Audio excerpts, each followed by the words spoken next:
Greetings, Jedi traders. David here of TradingFibs.com to bring you the market outlook and recap for the week finishing up April 8th, week 14 of 2016. As always, please seek financial advisement when trading with your money, as these videos are for educational purposes only. To support your knowledge in the market, see what's going through my head on any given day. Always make sure you have a solid trading plan and always manage your stop when placing a trade.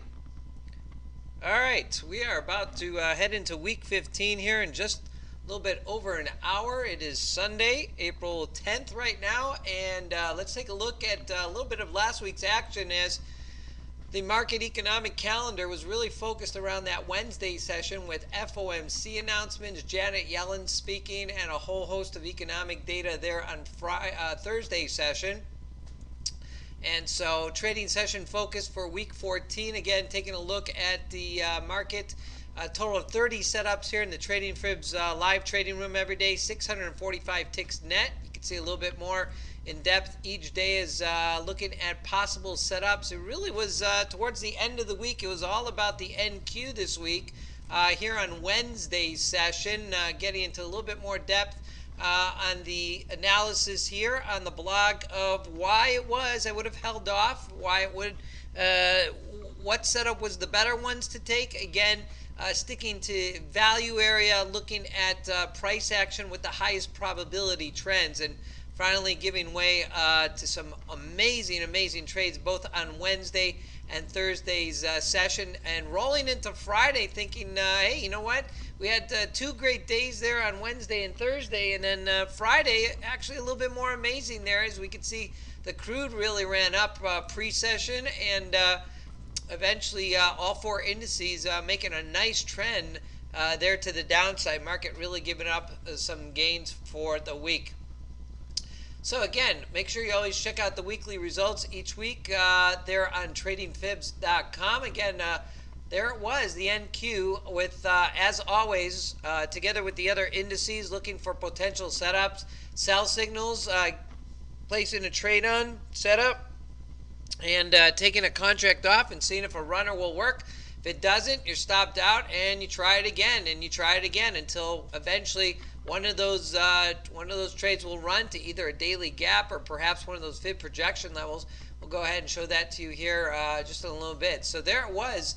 I just showed you that chart on the crude as price action overnight. Again, not that I was in any way in front of my computer overnight session, but this is what we're talking about. Again, if you're not watching whatever strategy it is that you guys have in your charts for following trend, I particularly am a user of the T3 moving averages, or the 5144 to indicate trend. Here's a 1-minute chart. I actually increased to a 5-minute, being that the trend was so not only time frame was large, but again keeping in sync overnight session. Whether it is you choose the 5144, or you choose a guppy, or perhaps a Kiwi trailing stop, or perhaps a Kiwi super trend. I mean, there's a variety of different stop systems out there, but once the price action is in trend, what the question is, why do you come out? Or perhaps where is it that you would add position to? So there it was, the crude on Thursday night to Friday session.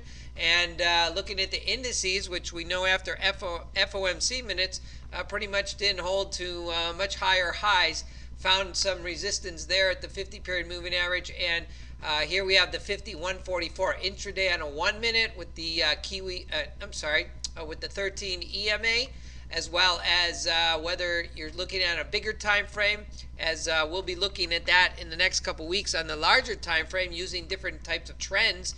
But here we have the study here on Sierra charts, the guppy multiple moving averages. Again, just taking those multiple moving averages, placing them on your chart, or following a Kiwi trailing stop or a Kiwi super trend. Either way, the big picture is price action, once it starts moving, is what keeps you in the trade.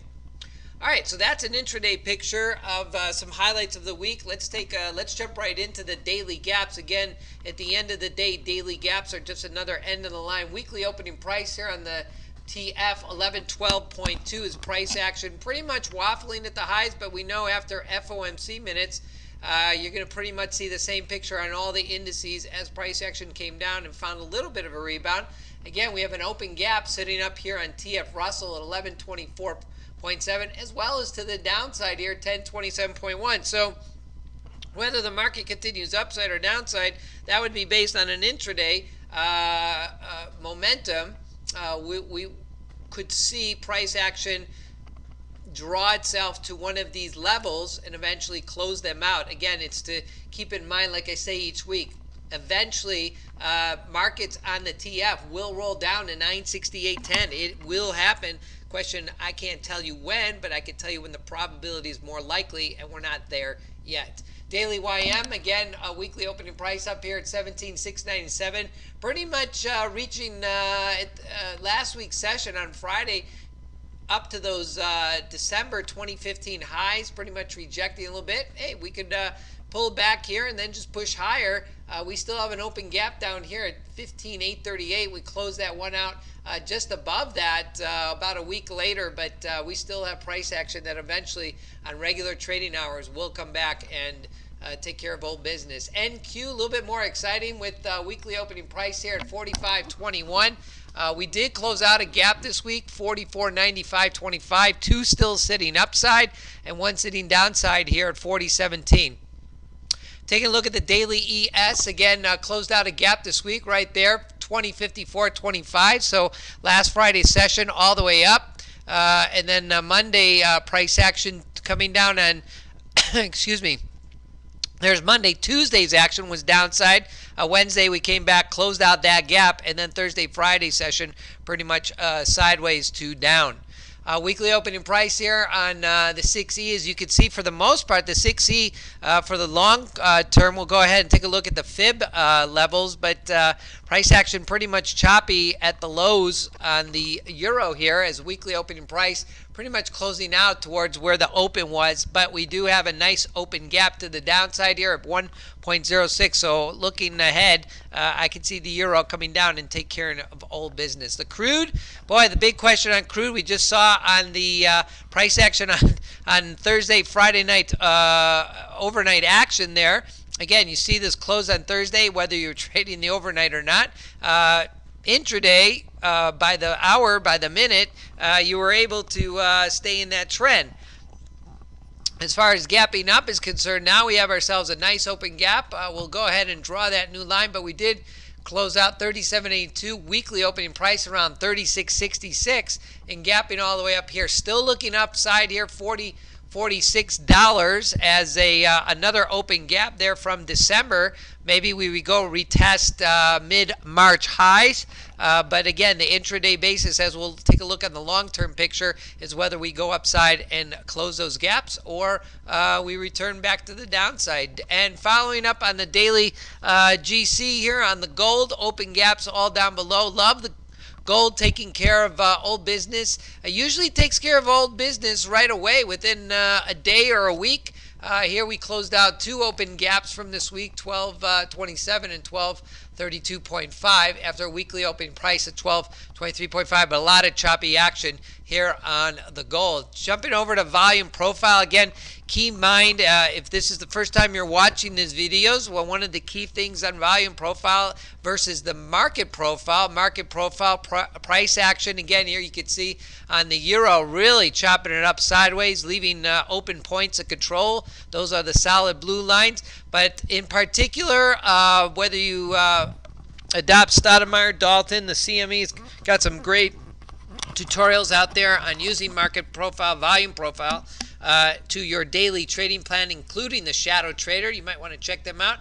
But as far as this trader's choice on how you use volume profile is, number one is looking at each day where is the volume at a given price. And again, volume area typically sitting between that 70% represented by the orange section on the chart on each intraday, and then obviously the outlier, the purple part that you can see here on both sides. Again, what I'm particularly looking for on volume profile are the 600-day VPOCs for the last 600 days, where has price action primarily been where is the mean, where is the majority of volume. So that to me is a magnet, just like the daily gap. And then every intraday setup that where you have price action sitting inside value obviously is not a runaway trend, which is what I'm looking for each day. And so with a little bit of patience, as price action sitting inside value area, always looking for that breakout. So pay heed to those lines, whether you have those on your charts or not. TF is upside here. YM sitting right at the VPOC for at least the majority of this week's price action, 17,546. So an unsure market holding around the VPOC tells me consolidation, and consolidation eventually moves in a direction NQ to the downside. So if you go back to those daily gaps, let's go back to the daily NQ. While we know we have two open gaps upside, we have one down here at 40.17 open gap, which I know will close out downside. So I take a look at the VPOC here on the NQ, which is around 42.60. So knowing that price action will be a magnet towards the downside to not only close that open gap, but eventually to close out that VPOC. ES here, S&P 500 with a VPOC up here at 2063. You can see price action's pretty much been sitting within that zone. And then crude up here at 52.82. So a 600-day VPOC is majority of the last year, with crude sitting at the lows, eventually hoping to see price action lift at least up to that 46, and eventually might even migrate just a little bit higher to find some type of mean of 600 days of trading. All right, let's jump right into the long-term ES, big picture on the long-term ES. Here we are, price action on the right-hand side represented by the dailies and the weeklies. We're still in a weekly uptrend on both of these charts. Monthly, again, trying to turn itself around here on a solid body Heikin-Ashi bar. But on the 4-hour chart and the daily, this is where I'm putting a lot of my focus as to where is the intermediate trend. And right now, taking a look at the 4-hour, one of my favorite charts here, we have a pullback on the T3 moving averages back into the 51.44. So the first thing I always look for is price action to hold up at one of these key moving averages on a 4-hour chart. And then if we are to continue the trend, T3 moving averages will come back upside. Again, the bigger picture in the green here is the 50 is above the 144, but we're inside, so consolidation. Look for the 200 period moving average downside for some support if we are to continue this T3 moving average crossover downside.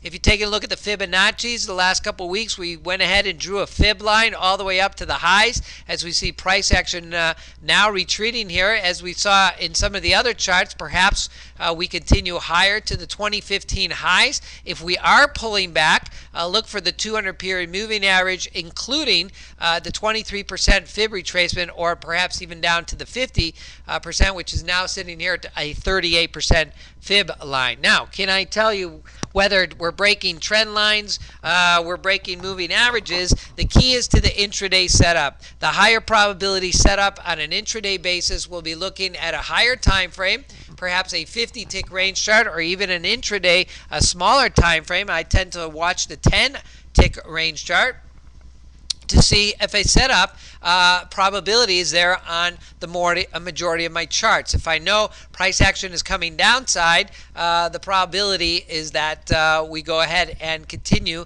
down to some of these moving averages. So looking forward, again, I can't tell you whether the ES is headed back upside. 50% will get it right, 50% will get it wrong. But I can tell you from a daily perspective, we're still holding upside, weekly still holding upside. We are definitely in a pullback, especially in the last couple days of this last week after FOMC minutes came out.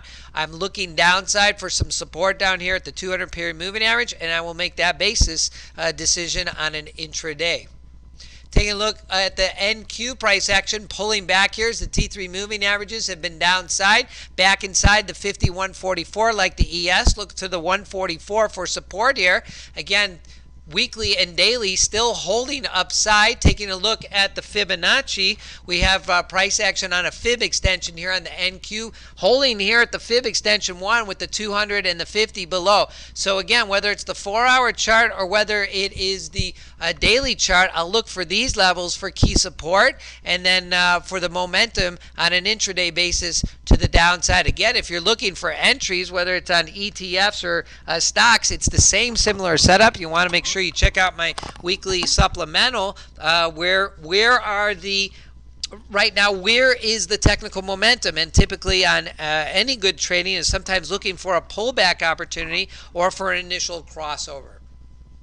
Taking a look at the index and the YM here at the fib line, again drawing up to the highs, seeing price action now coming back off. Again, 2015 highs, we went ahead and retested some of those levels. We still have a little bit higher that we can go. Here we have our 23% retracement with the 250 down below. I will always look to the 4-hour chart first. I have a T3 moving average that's having a little bit of challenge here, breaking back up above the 50. So right now, the probability continues to tell me downside or consolidation. Now, if this thing is eventually to turn around and come back downside, we definitely will break that 200 period moving average. But then I'll look to the daily levels to see for support, including a Fibonacci lines at 50%. And 61.8. You can see here on the daily we're having a slight downturn versus some of the other markets. Solid body Heikin Ashi bar here on Thursday, indecision on Friday. But again, the big picture here on the daily is still upside and weekly upside. So again, the bigger picture still supporting the move upside, but we are definitely in a pullback. TF Russell to the upside. Strongest of all of the indices so far, 50 above 144, and T3 moving average crossed back over to the upside here on Friday's session. We could see the daily picture in an upside, including the weekly as well. Let's go to the Fibonacci levels, as we could see price action to the downside here. Price action pretty much holding, even though trend has already been broken here on the 61.8, keeping it there just as a zone. Again, I would most likely have to draw a new fib line if price action came back downside and find where is support going to be to the downside. And we go ahead and just go from the lows down here around 939.6 to the highs. And so we'll be looking as we remove this Fibonacci line. And now we'll be looking down to maybe 1028.9 for some support. Again, sitting in between 51.44 here on the fib and breaking above the 4-hour chart, looking for price action to continue an upside. But again, watch for that price action to break back up above that 144. Again, it seems I don't keep my open gaps here on this chart. You'll have to go back to the daily gaps, back to the daily TF. But there it is. There's that 1124.7. So again, I would like to see if the majority of my charts are moving to the upside. Again, I'd like to see the Russell push back upside to close that open gap, and maybe that actually lining up with about the 200 period moving average. Taking a look at the euro, price action again for the most term has been really to the downside. We've been just chopping at the lows on the euro here. Again, looking to see if we can come back up to some of those 2015 levels as we chopped last week to the side. Here we see price action again holding above the 51.44 on a 4-hour chart for the majority of the last almost 2-3 weeks. Price action T3 moving average is just starting to move upside again, and on a monthly, look at that, one of the few charts that a monthly has actually turned around. Weekly and dailies now supportive to the upside. Taking a look at the long-term gold price action, we know where the open gaps are, but here we are, price action on a fib retrace, holding around that 23%, finding that support at the 50-period moving average. Looking for an entry on gold? Well, watch for those T3 moving averages to cross over, which they have to the upside. 50 above 144. If the intraday pick continues to move upside here, that's a great sign of gold moving back to the upside, as the 4-hour chart will go green here. Again, the daily, somewhat of a mix here, a little bit to the green on the daily T3s, but holding to the downside still on the volatility. However, on a weekly, gold still holding in the green, but having a little bit of a rough time pushing above the 5 SMA. All right, taking a look at the last index here, the crude, favorite crude, always looking for an incredible move like actually there it was back in mid-March. And again, got to pay attention to those open gaps, guys. Crude went ahead, had that nice open gap. Tried to go a little higher there the next day, and then it took about a week for price action to come back down and close out that gap. So again, unfortunately, crude is going to come back down. We are sitting on a fib retrace that held somewhere between that 50 and 61.8 here at the 50-period moving average. Found a little bit of support and pushing back upside. Taking a look at the intraday, we know that the weekly has been to the green. Daily just barely getting back to the upside now as price action broke above that 5 SMA. Monthly is definitely long, big term picture has been downside. We have not seen a turnaround on crude since back in 2014. It's been all downside. But here it is. Look at that 4-hour chart. The T3 moving average crossed down here back in the beginning of April. Back here at the beginning of the week, April 6th. 4-hour chart found some rejection here at the 144 pullback, and then bang, entry to the upside there as price action broke. If this trend is to continue, you want to see not only the T3 moving average crossover continue to the upside, you want to see the 50 above the 144 and watch for the pullback again. And then if it continues to the upside, look for us to go see and capture that 46. One last thing I want to go ahead and point out as we do each day, not part of the T3 strategy, but again using Fibonacci incorporations based on yesterday's price action, is looking for what we call the Fib projection level or 96% projection level. Based on the previous day's action and what we have at the open. And one thing we've started to do this week, which is exciting, is taking a look at the weekly Fib levels. When price action opens there on Monday, not only are we looking for the intraday, but here you can see the YM with its price action pushing downwards. There it is, 17,418. Yep, a couple extra ticks. We're not saying it hits the line and that's it, but reaching for that Fib level to the downside. So there it was on the YM this week. ES finding that upper level, 2061.75 on a weekly chart, and then NQ on a weekly finding that upper level, 45.1875 on price action on a weekly Fibonacci level. So when you incorporate the projection levels here with the intradays, makes for staying even in the trend that much longer. And when we talk about staying in the trend, that's right, we're taking a look at whatever trend stops your use. Trend stops or either trend patterns to keep you in the trade. Heikin-Ashi bar is one of my easiest way to keep me in the trend. The bars indicating to me that price action's running in a certain direction. There again, you saw it on the crude this week. All right, taking a look ahead at this week for the economic calendar. Again, we'll want to take a look ahead not only to the global news, but Wednesday we have the Beige Book, so you want to take a look at that as the FOMC minutes or meeting coming up at the end of the month here. Always looking at jobless claims and consumer sentiment by the end of the week. Please make sure you check out my social media numerous outlets here online, especially every day at StockTwits, where I go ahead and post a lot of my numerous charts and always making sure that I keep that in my trading blogs. Please note the futures, ETFs, and market cap leaders, which I go ahead and post here each week, which will include today's link to the video, and then the weekly supplemental, which has now expanded to a variety of different markets, where I go ahead and post charts with the current trends. Again, getting very excited here in the next couple weeks as been playing around with the charts and some key indices and some key trend lines to offer you guys a opportunity to not only enter, but what would it take for you to stay in short term and long term. So make sure you check out that each week, the futures, ETFs, and market cap leaders, and then you can always find more information at tradingfibs.com.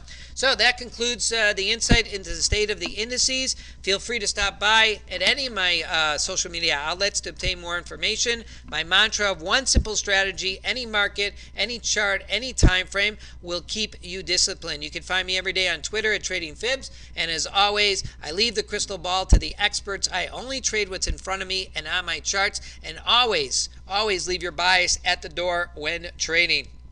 Have yourselves a blue zone weekend, what's left of it, as the market ready to open here up in about 35 minutes.